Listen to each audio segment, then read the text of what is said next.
एक और नई वीडियो के अंदर आप लोग का फिर से स्वागत है। आज की इस वीडियो के अंदर हम लोग डिस्कस करेंगे अफोर्डेबल हाउसिंग अब अपकमिंग में क्या-क्या आने वाली हैं।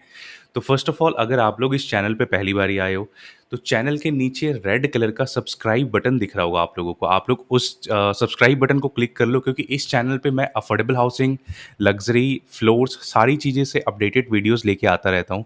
और अब मैं इस चैनल पे हर एक प्रोजेक्ट के रिव्यूज़ भी डालना स्टार्ट करूँगा। पुराने अफोर्डेबल की क्या रिव्यूज़ हैं, कस्टमर रिव्यूज़ बेसिकली कि कस्टमर का क्या एक्सपीरियंस रहा है, उनसे मैं रिव्यूज़ लेके आपको इस चैनल पे अपडेट करता रहूँगा in shorts form. Complete video तो नहीं बनाऊँगा उसके ऊपर, बट एक शॉर्ट फॉर्म में मैं अपडेट करके आप लोगों को अपडेट करूँगा उस चीज़ के लिए कि उनका रिव्यू क्या है। तो अगर आप लोग चैनल पे पहली बार ही आए हो, तो प्लीज़ चैनल को सब्सक्राइब करें। चैनल को सब्सक्राइब करने के बाद अगर आप लोग कोई डील्स देखना चाहते हैं या मेरी कम्युनिटी में ऐड होना चाहते हैं जहाँ पे मैं डील्स अच्छी डालता रहता हूँ, तो इस वीडियो के डिस्क्रिप्शन में मैंने अपनी व्हाट्सएप कम्युनिटी का लिंक दिया हुआ है।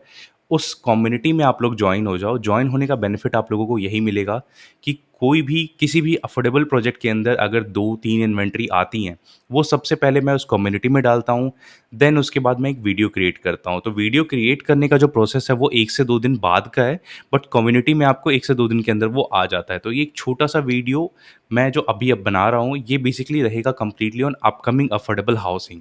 अभी आने वाले टाइम पे कितने अफोर्डेबल हैं, जो जेन्युइन कितने अफोर्डेबल हैं जो आ रहे हैं, बिल्डर की साइड से भी कन्फर्मेशन है। तो एज़ ऑफ नाउ अगर मैं आप लोगों से बात करूँ तो आज की डेट में आपके पास सबसे पहला प्रोजेक्ट आता है, दैट इज़ नोवारा। नोवारा जो फ़ारूक नगर के सेक्टर 3 में रहने वाला है, आप लोगों को ऑलरेडी पता होगा। लाइव है अभी टीसीपी के पोर्टल पे, कई लोगों ने अप्लाई किया भी होगा, कई लोग कन्फ्यूज़ होंगे करना है नहीं करना। देखो एक चीज़ मैं आप लोगों को सिंपल सी चीज़ बताता हूँ, अफोर्डेबल हाउसिंग जो है ना, ये 2 से 3 साल में सेल करने वाली चीज़ नहीं होती। गवर्नमेंट ही इस प्रोडक्ट में 6 साल का लॉक इन रखती है। 5 साल में कोई भी प्रोडक्ट रेडी होता है, 1 साल उसके बाद लॉक इन होता है। तो 6 इयर्स का मिनिमम टाइमलाइन होता है अफोर्डेबल हाउसिंग के अंदर का। तो 6 साल में कोई भी प्रोडक्ट डबल जाएगा ही जाएगा बेयर मिनिमम।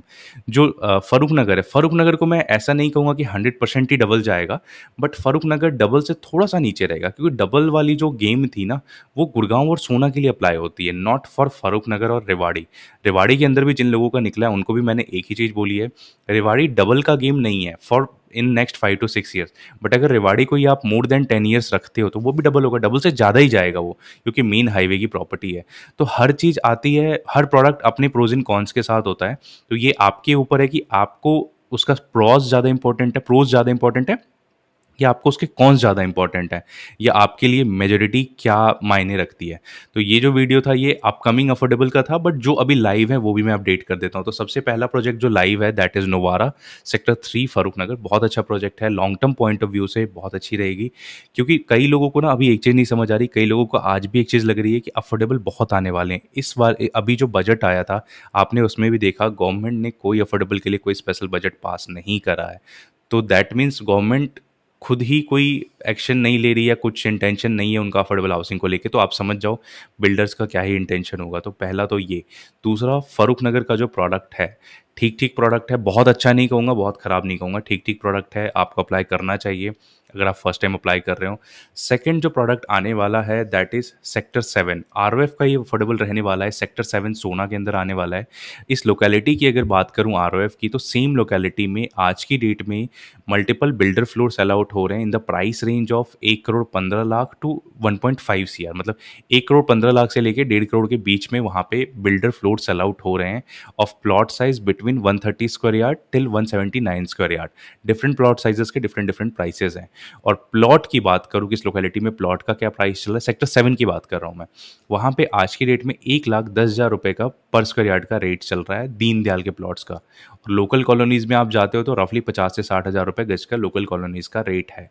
तो आरओएफ का जो सेक्टर 7 आ रहा है, लोकेशन उसकी काफ़ी अच्छी रहने वाली है, क्योंकि मतलब गुड़गाँव से जो डिस्टेंस रहेगा उस प्रोजेक्ट का, हार्डली अगर मैं बताऊँ राजीव चौक से जब आप ट्रैवल करते हो तो नियरली अबाउट 18 किलोमीटर्स का, 18 टू 22 किलोमीटर्स के बीच का डिस्टेंस आएगा। सोना का बस स्टैंड है, उसके बिल्कुल अपोजिट साइड पे प्रोजेक्ट आता है वो, बालूदा रोड के ऊपर। और आरओएफ की सबसे खास बात क्या है, ये project bang on 60 metre road का प्रोजेक्ट है। मैंने कई अपने कस्टमर्स को बता दिया है बैंग ऑन 60 मीटर, कई लोगों को मैं बहुत टाइम से बोल रहा हूँ, बट कई लोगों को दिख नहीं रहा है कि वो 60 मीटर आएगा कहाँ से। देखो कुछ चीज़ें ना स्टार्टिंग में ही आपको क्लियर नहीं होती, बट जैसे-जैसे गवर्नमेंट डेवलपमेंट करती है ना, तो आपको फिर वो फिज़िकल वे में दिखना स्टार्ट हो जाती हैं। तो आरओएफ का सेक्टर 7 आ रहा है, दूसरा प्रोजेक्ट एंड थर्ड प्रोजेक्ट जो आने वाला है दैट इज़ सेक्टर 12 के अंदर याशिका ग्रुप।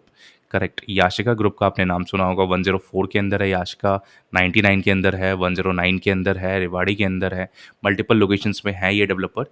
तो उनका प्रोजेक्ट आने वाला है सेक्टर 12 के अंदर। सेक्टर 12 की अगर बात करूँ, वो भी अच्छी लोकेलिटी रहने वाली है। आरओएफ से थोड़ी-सी हल्की है, बट वैसे अच्छी लोकेलिटी रहने वाली है, क्योंकि अगर जो पुराने टाइम पे प्रोजेक्ट आया था, राजगृह की अगर बात करूँ सेक्टर 25, 25 के लिए हमें 2 गाँव से होके जाना पड़ता था, तो उसकी वजह से कई लोगों ने इसमें अप्लाई नहीं करा, क्योंकि कई लोग जो फिज़िकल विज़िट कर रहे हैं, उनको एक चीज़ समझ आ गई कि 2 गाँव से जहाँ मैं क्रॉस करके जा रहा हूँ और वो गाँव भी बहुत हॉन्टेड टाइप गाँव है, कोई स्ट्रीट लाइट नहीं है, स्कूल्स नहीं है उस गाँव में, मतलब थोड़ा अजीब-सा फीलिंग आती है जब उसको पास ऑन करते हैं। तो आज की डेट में जब कोई वहाँ जाना नहीं पसंद कर रहा, तो 3 से 4 साल बाद कैसे कोई जाएगा? तो सिमिलर वे में अगर मैं 12 की बात करूँ, 12 के पास भी विलेज लग रहा है। बट 12 के पास जो विलेज है ना, वो चलता हुआ विलेज है, मतलब वहाँ पे आपको लोग दिखेंगे, बहुत लोग दिखेंगे, मार्केट दिखेगी, चलती हुई जगह है। वहाँ पे ऐसा सुनसान वाला फ़ील नहीं आएगा आपको जैसा सेक्टर 25 में आता है। तो इसलिए जो सेक्टर 12 वाला भी अफोर्डेबल है, वो भी अच्छा है, बट 12 वाला जो लॉन्चिंग आएगा, रफ़ली आप मानो 5 से 6 महीने का टाइम है अभी उसको लॉन्च होने में। तो उसका जो वेट कर रहे हैं, वो वेट कर ही सकते हैं। बाकी आरओएफ में आप अप्लाई कर लेना, आरओएफ में अगर निकलता है तो अच्छी बात है, नहीं निकलता तो आप सेक्टर 12 में भी अप्लाई कर लेना, क्योंकि अफोर्डेबल हाउसिंग देखो लकी ड्रॉ के बेसिस पे निकलता है। तो ये तो आप अप्लाई करते रहो, किस्मत अच्छी रही तो कुछ निकल गया, नहीं अच्छी रही तो मैनेजमेंट कोटा आप लोग ट्राई कर सकते हो। बाकी मेरे पास सेक्टर 7 के अंदर मैनेजमेंट कोटा की यूनिट है। अगर आप में से कोई मैनेजमेंट कोटा की यूनिट परचेज़ करना चाहता हो, आरओएफ सेक्टर 7 सोना के अंदर, उसमें आप लोग देख सकते हो। यहाँ पे आप लोग को बेनिफिट क्या मिलता है, 645 स्क्वायर फीट का 3 बीएचके का कार्पेट एरिया रहेगा एंड 500 स्क्वायर फीट की बालकनी मिलेगी आपको, जो कि नॉर्मली अब अफोर्डेबल हाउसिंग में थोड़े से कम हो गए हैं बड़ी बालकनी वाला ट्रेंड, क्योंकि अब लोगों को ना प्रीमियम कम चाहिए, बट लोगों को एक चीज़ नहीं समझ आ रही, जहाँ पे प्रीमियम कम हो रहा है ना, वहाँ बालकनी साइज़ भी कम हो रही है। तो सबके अपने देखो प्रोज़ एंड कॉन्स हैं, कई लोग कई चीज़ों को कंपैरिज़न करते हैं, वो अच्छी बात है, कंपैरिज़न सबसे अच्छी चीज़ होती है। और एक चीज़ और, कई लोग एक चीज़ कन्फ्यूज़ हो रहे हैं कि अभिनीत, जो अंदर वाली लोकेलिटी है सेक्टर 7, 4, 5, इन लोकेलिटीज़ में जो ready to move in 3 BHK, उनकी क्या प्राइसिंग आ रही है? देखो, एक प्रोडक्ट है वहाँ पे जीएलएस अरावली होम्स, उसके अंदर 3 BHK ready to move in, जो आज की कॉस्टिंग है 2026 फरवरी की बात करूँ, आज की जो कॉस्टिंग है लगभग 62-63 लाख रुपीज़ में आपको एक 3 बीएचके मिल जाता है वहाँ पे। रेडी टू मूव इन के अंदर, जिसमें जो कार्पेट की बात करूँ तो 645 का कार्पेट रहेगा एंड 100 स्क्वायर फीट की बालकनी आती है। जो प्राइस 2026 में जहाँ पे 62-63 लाख पहुँच चुका है, वो आप क्या इमेजिन करते हो 5 साल बाद कहाँ जाएगा? जो 62 आज है, 5 साल बाद वो बेयर मिनिमम अगर बताऊँ 85 लाख रुपए जाएगा, 80 से 85 लाख, बेयर मिनिमम की बात कर रहा हूँ। और वहीं पे जो आरओएफ वाला प्रोडक्ट है, अगर जनरल में आपका निकलता है तो आप तो मतलब जनरल में जब आपका निकलता है, 5 ईयर्स के बाद आप भी सेम रेंज पे आ जाओगे। बट वहीं पे जो मैनेजमेंट कोटा वाली यूनिट है, आप डे 1 से ऑलमोस्ट आप मान लो 25 टू 30 लाख प्लस में रहोगे, बिकॉज़ कि सोना की लोकेलिटी जो सेक्टर 4, 5, 6, 7 या 35, 33, इन लोकेलिटीज़ को अगर कंपेयर करोगे, यहाँ पे किसी भी प्रोजेक्ट में इतनी बड़ी बालकनी का साइज़ ही नहीं है। तो ये छोटा-सा वीडियो सिर्फ़ अपकमिंग अफोर्डेबल हाउसिंग के बारे में था। अगर आप लोगों में से कोई प्लान कर रहा हो मैनेजमेंट कोटा की यूनिट आरओएफ के अंदर, तो आप वो मेरे से कनेक्ट कर सकते हो उसके लिए। और अगर आपने कम्युनिटी जॉइन नहीं किया है, तो वीडियो के डिस्क्रिप्शन में मेरा कम्युनिटी का लिंक है, आप लोग उसको जॉइन कर लो। उसका बेनिफिट आपको लॉन्ग टर्म में भी मिलेगा और शॉर्ट टर्म में भी मिलेगा, कि अगर आप कोई प्रोडक्ट सर्च कर रहे हो तो। मैं उसमें डील्स डालता रहता हूँ। Thank you for watching this video till here.